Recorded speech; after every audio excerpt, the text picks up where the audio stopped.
자, 우리 본문 말씀을 먼저 한번 읽어보시겠습니다. 본문 말씀 마태복음 6장 9절 말씀 시작. 그러므로 너희는 이렇게 기도하라. 하늘에 계신 우리 아버지여, 이름이 거룩히 여김을 받으시오며. 아멘. 아멘. 여러분들 기도해 주셔서 프랑스 파리 EGL 89기를 마치고 어제 무사히 도착했습니다. 주님께 감사의 박수 한번 드리겠습니다. 제가 이번에 이제 EGL 89기 스피리추얼 리더는 처음이잖아요. 그래서 사실은 여러분들의 기도가 없었으면 제가 이렇게 웃는 낯으로 오기 힘들었을 텐데 여러분들이 얼마나 기도해 주셨는지 그 기도를 제가 느끼면서 사역을 하고 올 수 있었습니다.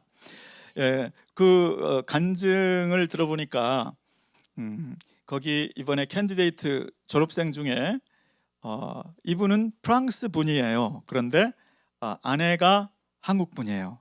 그런데 한국말을 얼마나 잘하는지 이분이 이제 그 이번 기수의 회장이 되었는데 나와서 이제 소감을 한번 들어봤는데 자기가 프랑스의 대통령이 돼서 프랑스의 EGL을 경험한 사람만 시민권을 유지하도록 하겠다고.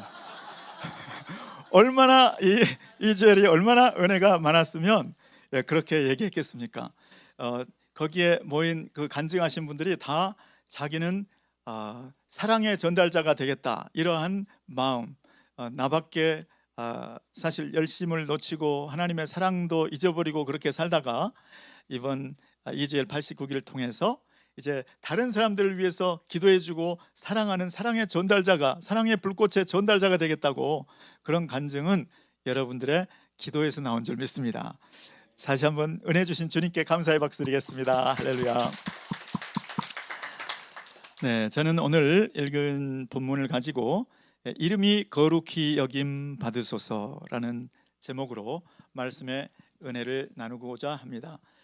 여러분, 오늘 설교는 김춘수 시인의 꽃이라는 시로 한번 시작을 해보고자 합니다. 꽃이라는 시를 아마 많은 분들이 아실 텐데요. 내가 그의 이름을 불러주기 전에는 그는 다만 하나의 몸짓에 지나지 않았다. 내가 그의 이름을 불러주었을 때 그는 나에게로 와서 꽃이 되었다. 내가 그의 이름을 불러준 것처럼 누가 나의 이 빛깔과 향기에 알맞은 누가 나의 이름을 불러다오. 나도 그에게로 가서 나도 그의 꽃이 되고 싶다. 우리는 모두 무엇이 되고 싶다. 너는 나에게, 나는 너에게 잊혀지지 않는 하나의 눈짓이 되고 싶다. 이런 시입니다. 처음에는 오늘 아침에 문학 시간도 아닌데 처음에는 몸짓으로 시작했다는 거예요. 몸짓. 저기 무슨 몸이 움직이고 있네.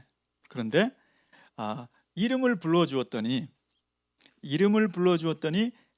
몸짓이 아니고 하나의 눈짓, 영혼과 영혼의 대화를 통해서, 인격적인 만남을 통해서 서로에게 잊혀지지 않는 눈짓이 되었다. 눈짓이 되기를 사모하는 그 마음, 그 마음이 오늘 저의 설교의 그 마음하고 통하는 바가 있어서 소개를 해드렸습니다. 여기에 보시면 내가 그의 이름을 불러준 것처럼, 여기서 이 시의 속에서의 이름은 그 꽃이 어떤 꽃인지, 그 사람이 어떤 사람인지, 그 존재가 어떤 존재인지 진짜로 가장 핵심, 가장 여기 앞에 지금 우리 터키 자매님들이 와 계셔서 본질, 그거를 이제 이름이라는 낱말에다가 표현을 했는데요. 내가 그의 이름을 불러준 것처럼, 내가 그의 됨됨이를 알고 그의 됨됨이에 가장 맞는 그의 됨됨이를 알아보고 그의 이름을 불러준 것처럼 누가 나의 이 빛깔과 향기에 알맞은 나의 이름을 불러다오.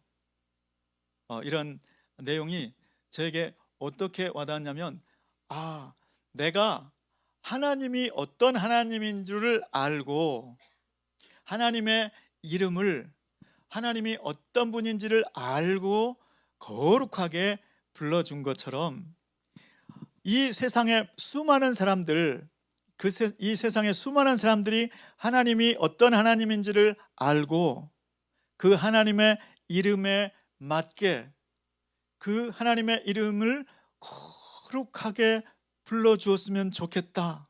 저는 이 시를 통해서 그런 마음을 느꼈습니다. 그래서 오늘 주님의 말씀 마태복음 6장 9절 말씀, 하늘에 계신 우리 아버지여 이름이 거룩히 여김을 받으시오며, 이 말씀에도 이러한 간절한 그 소원이 담겨져 있는 것을 느끼게 되었습니다. 자, 오늘 읽으셨던 그 마태복음 6장 9절의 말씀을 문자적으로 해석하면 하늘에 계신 우리 아버지여 이름이 거룩하게 여김을 받게 하소서, 이름이 거룩하게 여겨지게 하소서, 이런 뜻이에요. 이름이 거룩하게 여겨지게 해주세요. 이런 이제 부탁, 이런 요청, 이런 소원, 그것을 표현하고 있죠. 자, 그런데 제가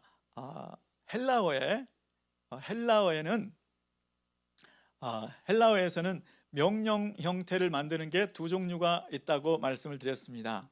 자, 하나는 현재 시제를 가지고 명령형을 만드는 경우가 있다. 이거는 아빠가 아들한테 너 국민체조 매일 해라, 너 국민체조 해야 돼, 그 말은 국민체조를 딱 1회 하고 말을 하는 뜻이 아니고 그것이 습관이 되도록 계속 하라, 이제 그런 뜻이 있잖아요. 그렇게 만들 때는 현재 시제를 가지고 명령을 만듭니다. 그러면 계속해라, 반복해라, 습관적으로 해라, 이제 그런 뜻이 됩니다. 자, 그런데 헬라어에 시간이 정해져 있지 않은 부정과거 형태로 명령을 만들면 그거는 보통은 한 번만 하는 명령을 이야기하는 거예요. 얘야 들어왔으면 문 닫어, 들어왔으면 문 닫어, 이제 다 들어왔으면 밖에 찬바람 들어오지 않도록 문 닫어. 문을 계속 닫으라는 뜻이 아니고 그냥 한번 닫으라는 뜻이래요. 이럴 때는 시간이 정해져 있지 않은 부정과거 시제로 명령형을 만든다는 거예요. 자, 그러면 오늘 이 말씀, 하늘에 계신 우리 아버지여 이름이 거룩하게 여겨지게 하소서, 이 말은 얼핏 생각하면 이거는 한 번만 있으면 되는 일이 아니라 계속 반복해야 되는 이야기이기 때문에 현재 시제를 가지고 만드는 게 당연하겠지라고 생각하는데, 여기에는 시간이 정해져 있지 않은 부정과거형으로 쓰여져 있어요. 그러면 이게 뭔가 한 번만 그렇게 해달라는 뜻인가? 그게 아니고 하나님의 이름이 거룩하게 여겨지게 해주세요, 이거를 이렇게 이제 계시적인 내용, 이런 특별한 하나님의 뜻이 우리에게 전달되는 계시적인 내용으로 만들 때는 그 부정 과거 시제 명령이 어떤 뜻이 있는가? 하나님 완벽하게 그렇게 해주세요, 하나님 결정적으로 그렇게 좀 해주세요, 이런 뜻이에요. 그러니까 여기서 조금 거룩하게 해주시고 이 다음에 또 조금 더 거룩하게 해주시고 거룩하게 조금 더 거룩하게 여기게 해주시고, 이런 뜻이 아니고 한 번에 완벽하게, 한 번에 결정적으로 거룩히 여김을 받게 해주세요, 그런 뜻이에요. 자, 그러니까 정도를 나타내는 거, 한 번으로 그냥 영단번에 끝낼 그런 정도로 거룩히 여겨지게 해주세요, 이런 뜻이 거기에 담겨져 있습니다. 자, 그러니까 함축적인 그 뜻은 뭐냐? 아버지의 이름이 결정적으로 거룩히 여겨지게 해주세요, 아버지의 이름이 완벽하게 거룩하게 여겨지게 해주세요, 이런 뜻이 담겨 있다는 것입니다. 자, 그러니까 결국 하나님의 이름이 거룩히 여김을 받게 하는 데는 누가 나서야 된다는 거예요? 내가 할 수 있는 게 아니고 주님이 하신다는 거예요. 주님만 하실 수 있으니까 완벽하게 결정적으로 거룩히 여겨지도록 주님 도와주세요. 주님이 역사하세요. 그런 뜻이죠. 자, 그런 뜻에서 주님이 그러면 어딘가 성경 어딘가에가 내가 그렇게 하겠다 이런 말씀이 있어야 될 거 아니에요. 자, 그 구절을 두 구절만 보도록 하겠습니다. 자, 이사야서 29장 23절 말씀 다 함께 한번 읽겠습니다. 시작. 그의 자손은 내 손이 그 가운데에서 행한 것을 볼 때에 내 이름을 거룩하다 하며 야곱의 거룩한 일을 거룩하다 하며 이스라엘의 하나님을 경외할 것이며. 잠깐 그대로 띄워주시면, 자, 그의 자손은, 그 자손들이 언제 하나님의 이름을 거룩하다고 말할 건가? 언제 하나님의 이름이 거룩히 여겨질 것인가? 그것은 내 손이, 하나님의 손이 그들 가운데에서 행할 때, 행한 것을 그들이 볼 때에 하나님의 이름이 거룩히 여김을 받게 될 것이다, 그런 뜻입니다. 그러니까 역시 하나님의 손이, 성령님이 역사하실 때, 그럴 때 하나님의 이름이 거룩하게 여겨짐을 볼 수가 있죠. 자, 한 구절 더 볼까요? 에스겔서 36장 23절 말씀 함께 읽겠습니다. 시작. 여러 나라 가운데에서 더럽혀진 이름, 곧 너희가 그들 가운데서 더럽힌 나의 큰 이름을 내가 거룩하게 할지라. 내가 그들의 눈 앞에서 너희로 말미암아 나의 거룩함을 나타내리니 내가 여호와인 줄을 여러 나라 사람이 알리라. 주 여호와의 말씀이니라. 아멘. 이 말씀도 잠깐 띄워놓으시면, 여러 나라 가운데서 더럽혀져 버린 이름, 여러 나라 가운데서 너희 때문에 너희가 더럽힌, 너희가 그 가운데서 더럽혀 버린 나의 큰 이름, 그 이름을 내가 거룩하게 할지라. 하나님이 하나님의 이름을 거룩하게 하신다고 이 말씀에 나와 있죠. 어떤 방법으로 할까요? 내가 그들의 눈앞에서, 여러 나라의 눈앞에서 너희로 말미암아 하나님의 이름으로 일컫는 너희들을 통해서 나의 거룩함을 나타내리라. 그래서 그 결과로 그 여러 나라 사람들이 내가 여호와인 줄을 알게 되리라, 이렇게 말씀하고 있습니다. 자, 그러니까 아까 마태복음 6장 9절의 그 기도대로 하나님의 이름이 결정적으로 완벽하게 거룩히 여겨지게 해 주세요 라고 하는 것을 하나님께서 하실 거라고, 하나님께서만 실은 하실 수 있다고. 그런데 누구를 통해서? 하나님의 이름으로 일컫는 너희들을 통해서 할 것이다, 지금 그렇게 말씀을 해주고 있습니다. 자, 그러면 과연 하나님께서 하나님의 이름으로 일컫는 사람들을 통해서 하나님의 이름이 거룩하다, 그것을 어떻게 나타내셨는가, 그것을 몇 분의 삶을 통해서 한번 보도록 하겠는데요. 자, 첫 번째는 다윗입니다. 자, 여러분 아시는 대로 다윗은 블레셋의 거인, 용사 골리앗 앞에서 골리앗을 쳐 죽인 그러한 사람이죠. 자, 골리앗과 맞붙었는데 이제 서로 말을 하다가 서로를 향해서 달려나가면서 하는 다윗의 고백을 한번 들어보겠습니다. 자, 사무엘상 17장 45절 말씀 함께 읽으실까요? 시작. 다윗이 블레셋 사람에게 이르되 너는 칼과 창과 단창으로 내게 나아오거니와 나는 만군의 여호와의 이름 곧 내가 모욕하는 이스라엘 군대의 하나님의 이름으로 내게 나아가노라. 아멘.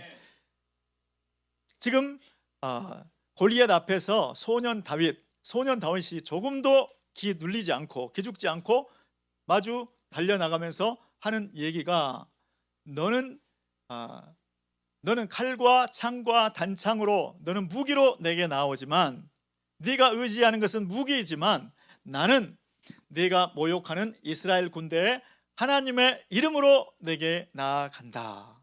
나는 하나님의 이름을 의지한다. 나는 하나님의 이름이 무기다. 이런 선포를 하면서 이제 나아가는 것이죠.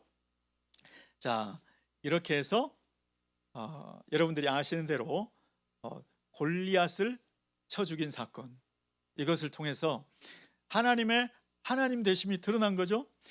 골리앗은 3m가 넘는 거구, 그리고 그는 전쟁에서 뼈가 굵은 사람, 용사입니다. 그리고 무장을 했죠. 자, 그런데 다윗은 어떻습니까? 다윗은 아직 전쟁에 나갈 나이도 못 돼서 형들한테 도시락 갖다 주러, 음식 갖다 주러 갔지 않습니까? 그리고 무기도 들지 않았죠. 갑옷도 입지 않고 그야말로 용모가 붉은 소년이었다. 그 소년이 여호와의 이름, 네가 모욕하는 하나님의 군대, 그 하나님의 이름으로 내가 너에게 나아가노라. 그래서 골리앗을 쳐 죽인 사건, 이것을 통해서 하나님의 하나님 되심이 드러난 것이죠. 하나님은 차원이 다르신 분, 하나님은 크고 위대하신 분, 하나님은 유일하신 이름, 최고의 이름인 줄로 믿습니다. 그것을 나타냈다는 거죠. 자, 이걸 통해서 언제 하나님의 하나님 되심이 드러나는가? 바로 하나님의 이름으로 일컫는 한 사람이 하나님의 이름으로 일컫는 군대를 모욕받는 하나님의 군대, 모욕받는 하나님의 이름을 위해서 전적으로 하나님만 의지하고 나아갔을 때 사람이 보기에는 저건 분명히 질 수밖에 없는 싸움인데 저가 의지하는 하나님 때문에 이겼구나. 이것이 바로 하나님의 하나님 되심이 드러나는 때인 줄 믿습니다. 이때가 바로 하나님의 이름이 높아지는 때인 줄 믿습니다. 이때가 바로 하나님의 이름이 거룩히 여겨지는 때인 줄 믿습니다. 자, 또 한 케이스를 볼까요? 엘리야는 어떻습니까? 자, 열왕기상 18장 37, 38, 39절 우리 함께 한 목소리 읽어보실까요? 시작. 여호와여 내게 응답하옵소서, 내게 응답하옵소서. 이 백성에게 주 여호와는 하나님이신 것과 주는 그들의 마음을 되돌이키심을 알게 하옵소서 하매, 이에 여호와의 불이 내려서 번제물과 나무와 돌과 흙을 태우고 또 도랑에 물을 핥은지라. 아멘. 자, 여기서는 여호와의 이름이 더럽혀져 버린 북왕국 이스라엘, 여로보암으로 말미암아서 하나님을 섬기던 이스라엘 백성들이 하나님을 섬기지 못하게 하고 베델과 단에 금송아지를 세워두고 이것이 하나님이다 하고 억지로 하나님을 섬기게 해서 북왕국 이스라엘의 모든 백성들이 다 그 금송아지 앞에서 절을 하고 말았을 때, 그리고 시돈에 그 이방 신들이 들어왔을 때, 그래서 바알을 섬기는 제사장 450인, 그리고 또 이방 신을 섬기는 제사장 400명, 그래서 1대 850으로 엘리야 선지자가 그들을 상대했을 때, 자, 엘리야 선지자는 지금 850명의 우상의 제사장들하고 지금 대서 있지만, 실은 엘리야의 목적은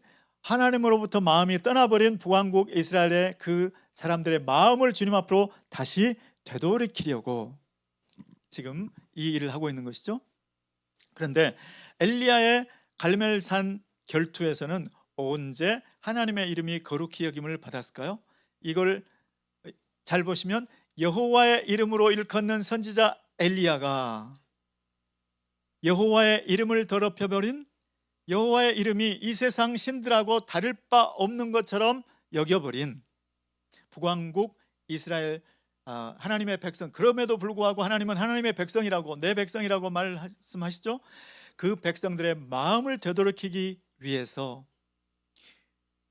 1대 850으로 이 결투에서 지면 자기가 죽을 수도 있는데 목숨을 걸고 그 앞에 나아가서 하나님을 부르짖는 모습, 여호와여 내게 응답하소서, 여호와여 내게 응답하소서. 이렇게 절박한 심정으로 하나님께 부르짖을 때 하나님의 하나님 되심이 그곳에 나타나는데, 하늘에서 불이 내려서 그 번제물과 그 나무들, 그리고 그 주변에 흙, 돌, 그리고 물까지, 도랑까지 파서 물을 채웠죠. 그 물까지 다 핥아버리는, 물까지 다 말라버리는 그 모습을 통해서 하나님 되심이 나타날 때, 하나님께서 개입할 때, 하나님께서 역사하실 때에 하나님의 이름이 다시 높아지고 거룩히 여겨지는 모습을 볼 수 있죠. 그래서 그 결과로 39절에 그 백성들, 금송아지 앞에 절해왔던 그 백성들이 그 땅에서 엎드려서 여호와 그는 하나님이시로다, 여호와 그가 하나님이시로다, 이렇게 고백하고 있는 모습을 볼 수가 있죠.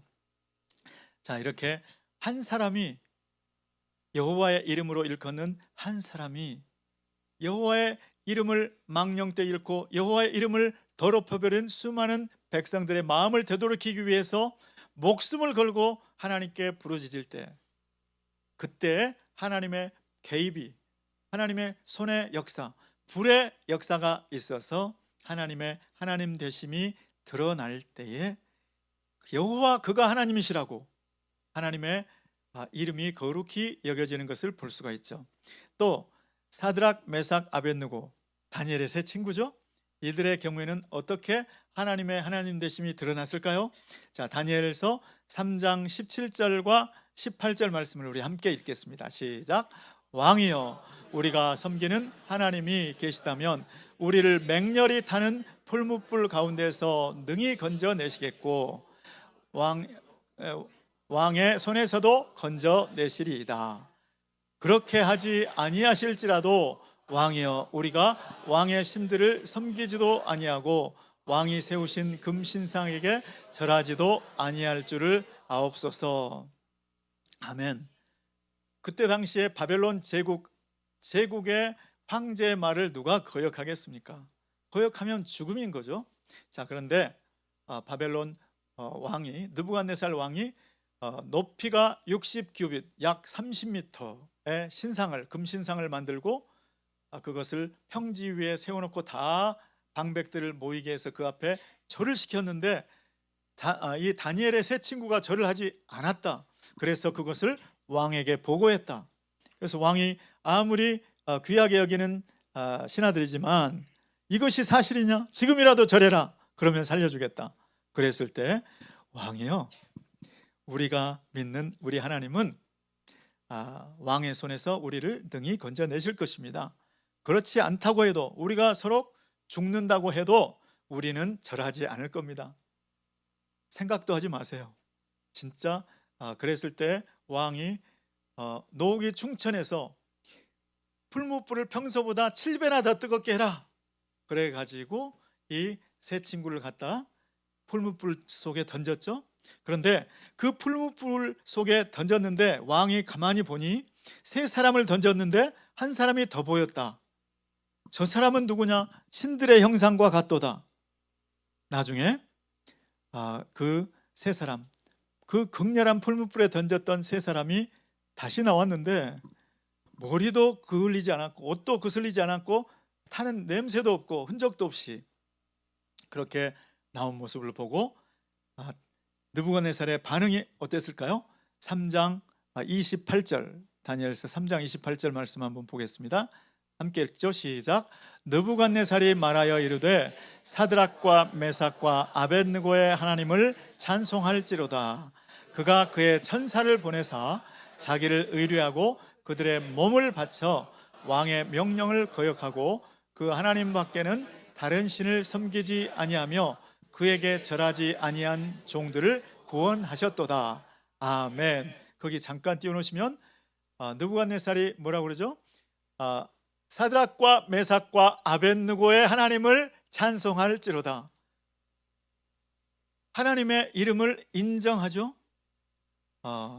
그가 목숨을 바쳐서 하나님의 그 계명을 따르고 이 왕의 명령을 어기면서까지 죽기를 각오하고 하나님을 섬길 때 그가 천사를 보내셔서 종들을 구원해 주시는구나, 이렇게 고백하고 있죠.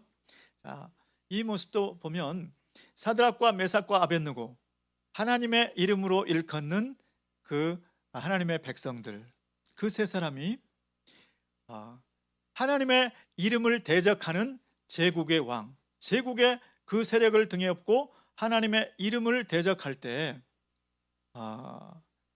그 목숨을 아끼지 아니하고 내가 죽으면 죽으리다 하고 왕의 명령을 거역하고 죽을 줄 알면서도 하나님의 계명을 붙잡을 때 하나님께서 개입하죠. 하나님의 손이 개입해서 타지 않고 걸리지 않게 완벽하게 보존할 때, 그때 느부갓네살 왕이 사드락 메삭 아벳느고의 하나님을 찬송할지라, 이렇게 하나님을 인정하게 된다. 하나님은 다르신 분이다. 이렇게 하나님의 이름이 거룩히 여겨지게 된 줄 믿습니다.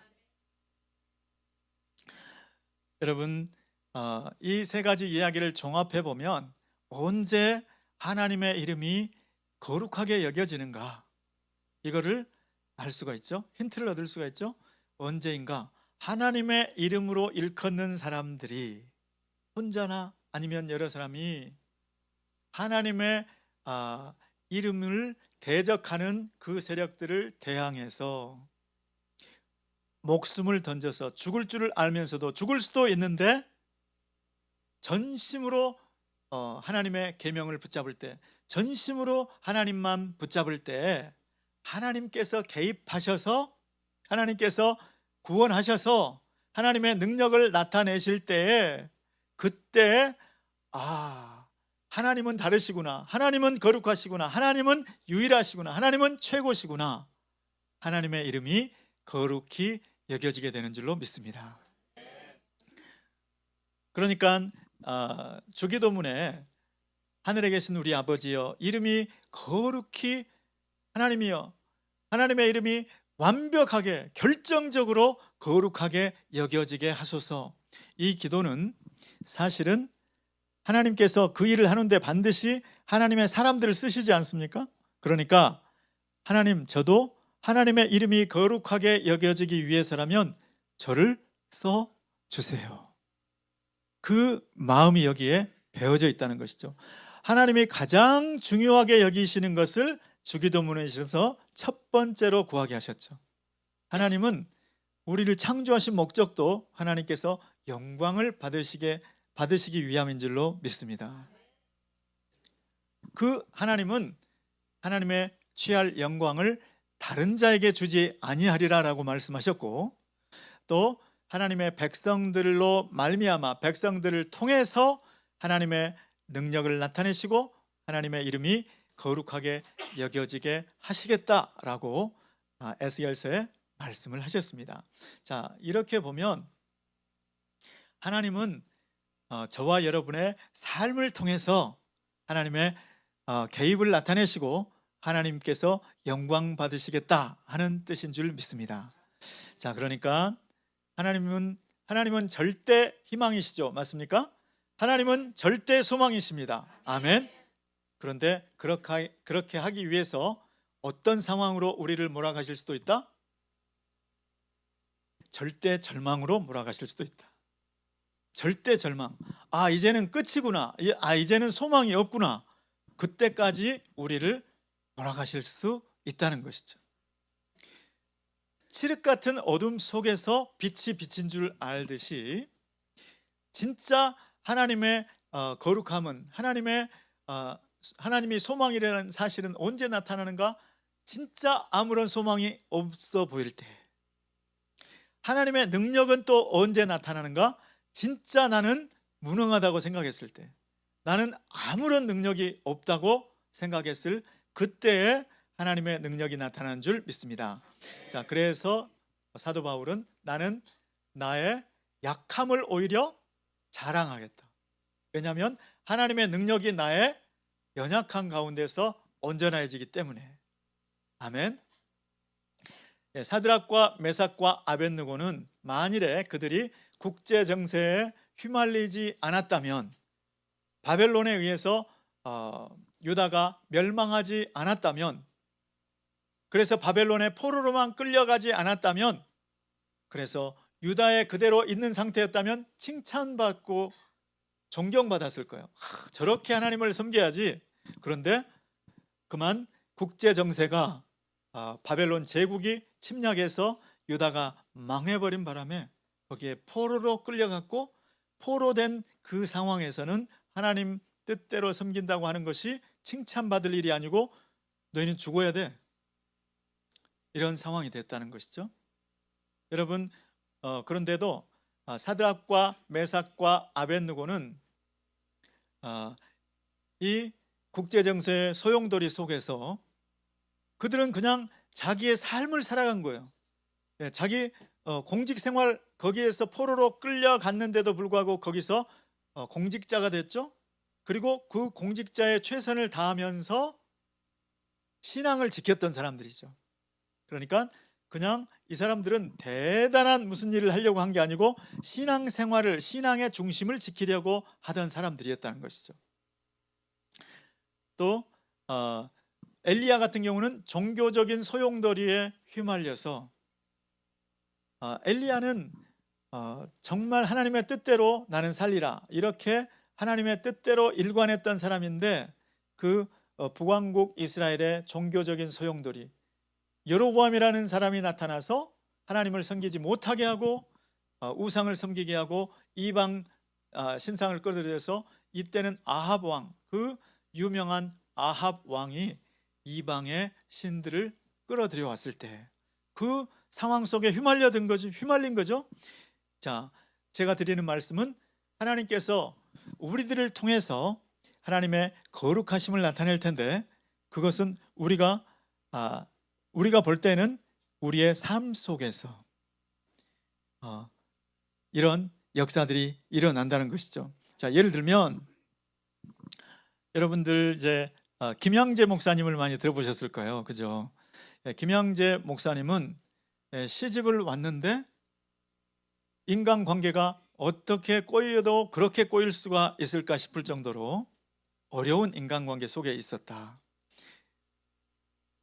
네, 우리 아라는 들으시는지 내가 잘 모르겠는데 잘 알아듣고 계시죠? 네. 오, 야, 네, 제가 쓸데없는 걱정을 하는 것 같아요.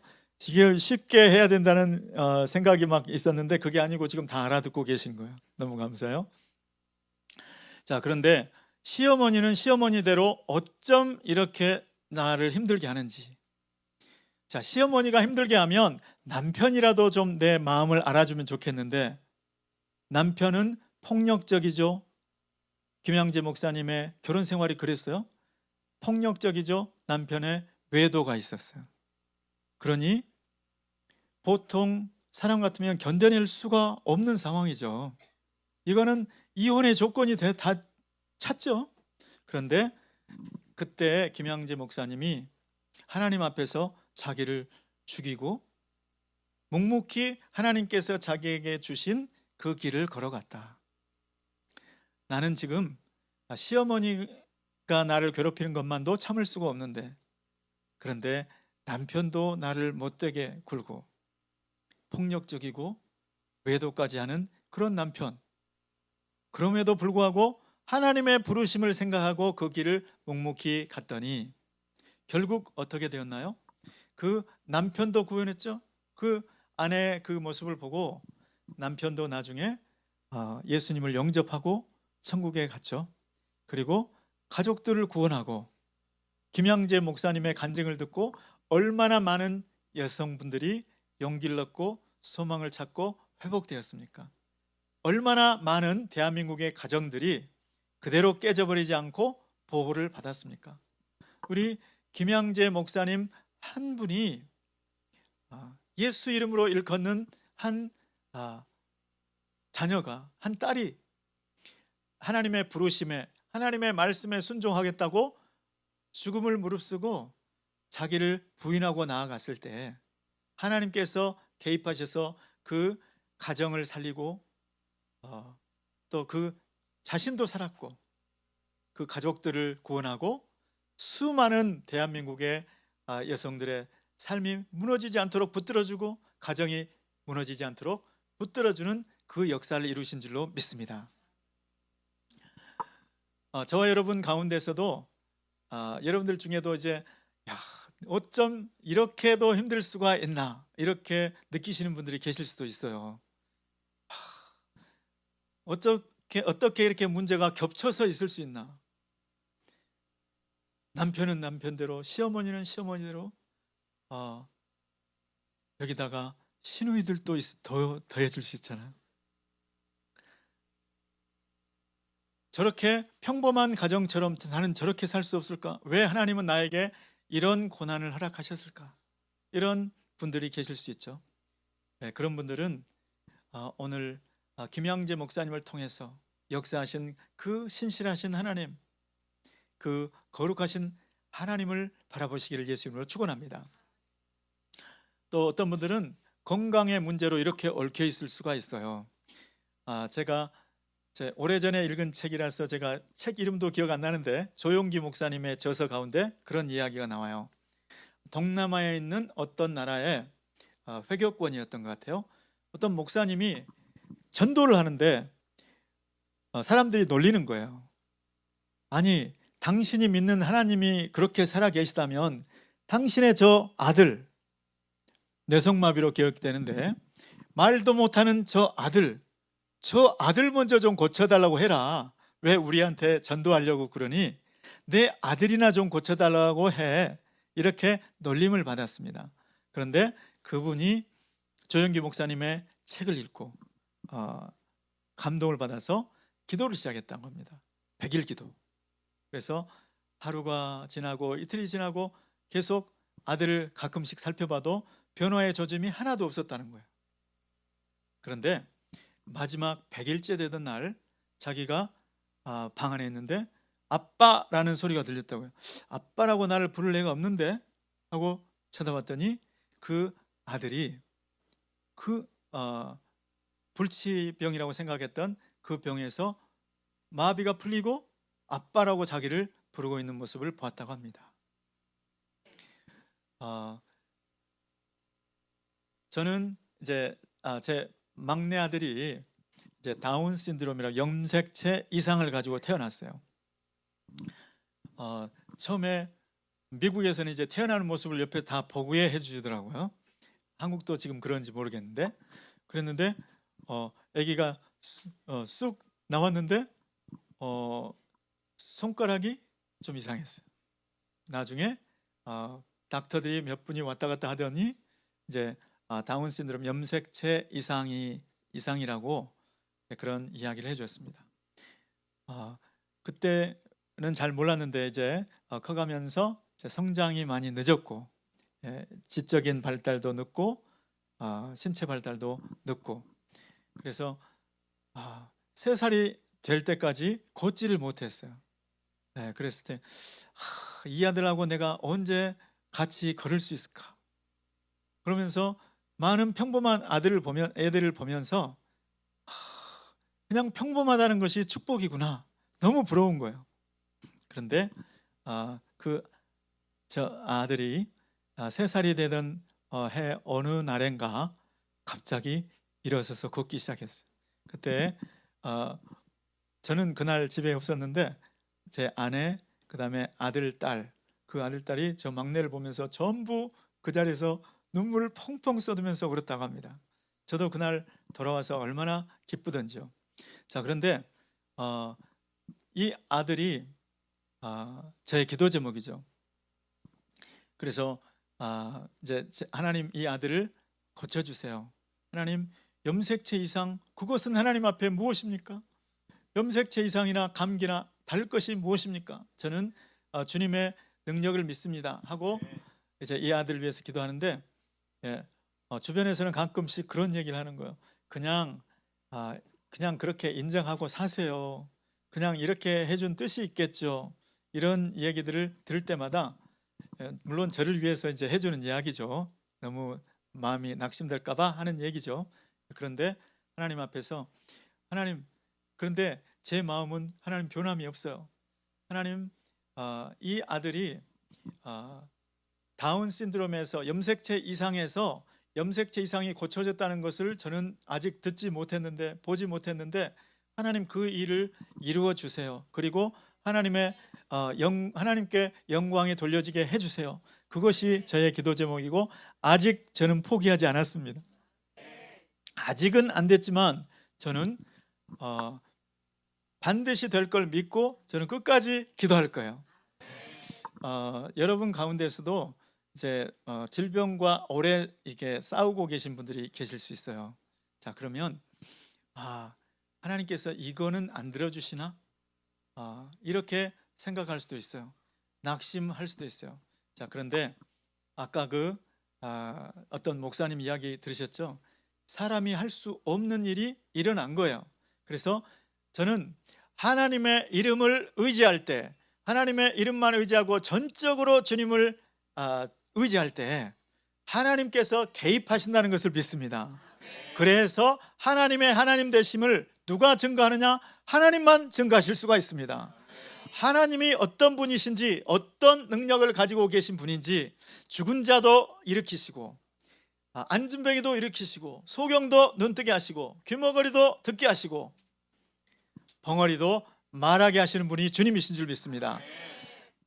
오늘 또 어떤 분들은 경제적으로 어려운 분들 계실 수 있어요. 제가 미국에서 만난 어떤 사업가는, 목사님, 제가 이 사업을 하는 중에 바닥을 경험한 적이 있습니다. 한 번이 아니었다고 그래요.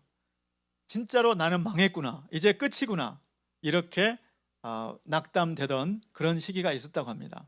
자, 그런데 놀랍게도 완전히 나는 끝났다고 생각했을 그때에 하나님께서 누군가를 통해서 용기를 주고 누군가를 통해서 다시 사업을 일으키시더니 얼마나 큰 사업이 일어났는지 모릅니다. 그래서 그 바닥을 친 경험, 한 번도 아니고 그런 경험들을 통해서 이제는 자기가 하나님 앞에 겸손하게 되었다는 것입니다. 여러분, 지금 극심한 어려움 가운데 계실 수 있어요. 자, 그렇지만 여호와의 이름으로 일컫는 자, 하나님의 백성, 하나님의 자녀, 하나님의 자녀가 하나님만 바라보고 하나님 말씀만 붙잡고 나아갈 때 하나님께서 개입하신다는 것을 믿으시기 바랍니다. 그리고 하나님이 개입하셨을 때, 하나님의 손으로 친히 역사하셨을 때, 그때 주님의 백성들이 먼저 이것은 거룩하신 하나님이 하신 거구나 라고 하나님의 이름에 합당하게 하나님을 부르게 된다는 것이죠.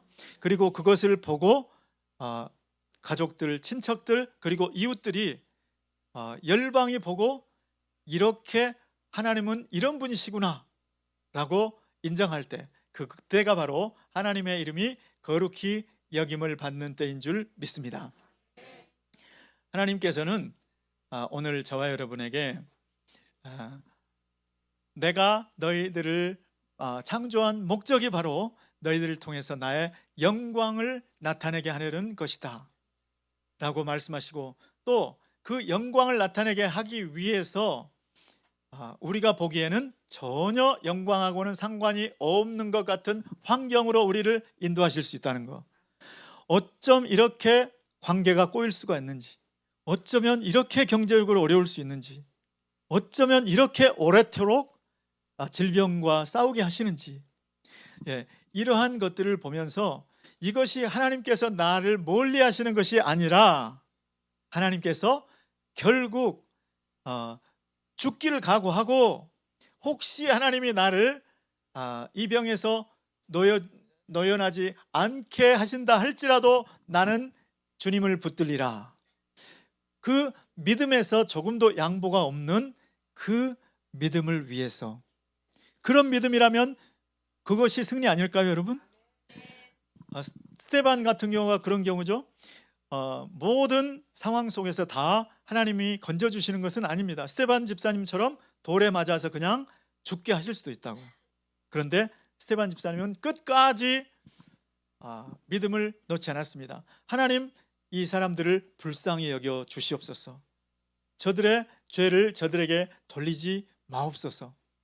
끝까지 눈을 열어서 천국에서 나를 보고 일어나 계신 그 주님을 보았다는 사실, 세상을 이긴 이김은 우리의 믿음인 줄 믿습니다. 우리가 믿음을 지킬 때 내 원대로, 내가 원하는 때, 내가 원하는 방법으로 이루어지지 않았다 할지라도 그 믿음을 붙잡을 때는 그것이 바로 우리의 승리인 줄 믿습니다. 제가 여러분의 삶 속에서 오늘 이 자리에, 오늘 나를 있게 한 이 자리, 오늘 내 인간관계망, 오늘 나의 형편, 나의 처지, 그것이 우연이 아니라 하나님께서 하나님의 거룩하심, 하나님의 능력, 하나님의 선하심을 나타내 보여줄 수 있는 계기로 쓰시려고 허락하신 줄 믿습니다. 우리는 위기라고 느끼지만 하나님은 그것을 통해서 하나님의 선하심, 하나님의 거룩하심을 나타낼 수 있는 계기로 쓰시게 될 줄 믿습니다. 오늘 어려움 가운데 있으신 분들, 내가 어려움 가운데 있든지, 혹은 우리 가족들 중에 어려움 가운데 있든지, 혹은 우리 친척들 또는 지인들 가운데 어려움이 있을 때 그것이 하나님의 선하심을 의심하게 해서는 안 되죠. 하나님은 변함없이 선하신 분이십니다. 하나님은 변함없이 신실하신 분이십니다. 우리가 전심으로 주님을 붙잡을 때에 하나님은 그분의 선하심을 나타낼 줄로 믿습니다. 우리 그러한 삶이 되시기를 예수 그리스도 이름으로 축원합니다. 기도하겠습니다. 하나님 아버지, 우리의 연약함, 우리의 부족함, 우리가 당한 어려운 형편 처지가 아버지, 우리가 보기에는 때로 위기라고 생각할 수 있지만 아버지 하나님, 주님의 눈에는, 주님의 시각에는 주님의 선하심을 나타내고 주님의 거룩하심을 나타내시는 계기가 될 줄 믿습니다. 하나님, 그러한 시각을 갖게 도와 주시옵소서. 하나님의 신실하심을 의심하지 않게 도와 주옵소서. 하나님의 거룩하심을 놓치지 않게 도와 주시옵소서. 예수님의 이름으로 기도드리옵나이다. 아멘. 다 함께 일어나셔서